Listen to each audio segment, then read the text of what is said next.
Voici une idée pour organiser chez vous un apéro à la russe. Commençons par les tomates salées,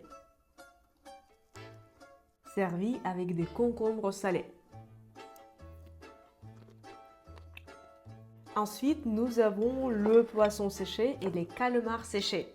Ça, ce sont les calmars séchés. Regardez, il y a cet aspect. Les calmars séchés, ils sont salés. Il y a également le poisson séché. Comment on le mange? En fait, il faut réussir à déchirer les parties de la chair. Là, je déchirais un peu de la chair. Je la mange et il faut mâcher pendant longtemps. Et comme ça, on va avoir un petit goût salé qui est bien pour un apéro. Ensuite, ce que j'adore, ce sont les champignons salés, différents champignons salés. Prenons ce petit qui me regarde et me dit Diana, vas-y, mange-moi. Regardez comme il est petit, regardez comme il est mignon. Il sera tout salé, tout croquant. J'adore ça. Ici, nous avons les sprote. Les sprote dans l'huile. Les sprote, ce sont les petits poissons, genre comme des petites sardines.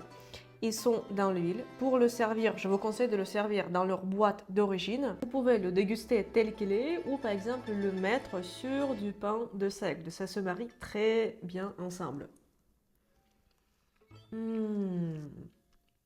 Quand j'étais enfant et je venais à la campagne pour les vacances chez mes grands-mères, quand elles avaient ce genre de poisson, quand elles avaient les sprote, je me souviens, c'était une fête. Je prenais du pain noir, du pain de seigle. On l'appelait aussi le pain brun, le pain noir. Je mettais par-dessus ce petit poisson, ce petit sprote.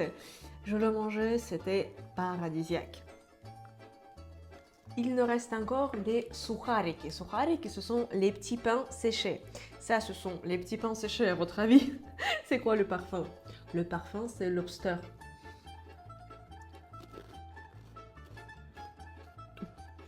Ça ressemble pas trop au lobster, mais en fait c'est bon, c'est salé, c'est un peu sucré. Et à mon sens, c'est une bonne alternative aux chips parce que ici, il y a moins de gras et moins d'huile. Et pour accompagner tout ça, j'ai choisi le jus de bouleau. Parce qu'en Russie, on aime beaucoup boire le jus de bouleau. Maintenant, il apparaît dans les magasins bio en France, mais en Russie, il existait depuis des siècles et des siècles. Allez, za zdarovia, à la santé! À votre avis, avec quelle boisson pourrait-on accompagner cet apéro à la russe? Partagez vos variantes dans les commentaires de cette vidéo. Je m'appelle Diana Safilina. J'ai une école de russe et je publie sur mes réseaux sociaux du contenu sur le russe et sur la Russie. Suivez-moi pour encore plus de vidéos.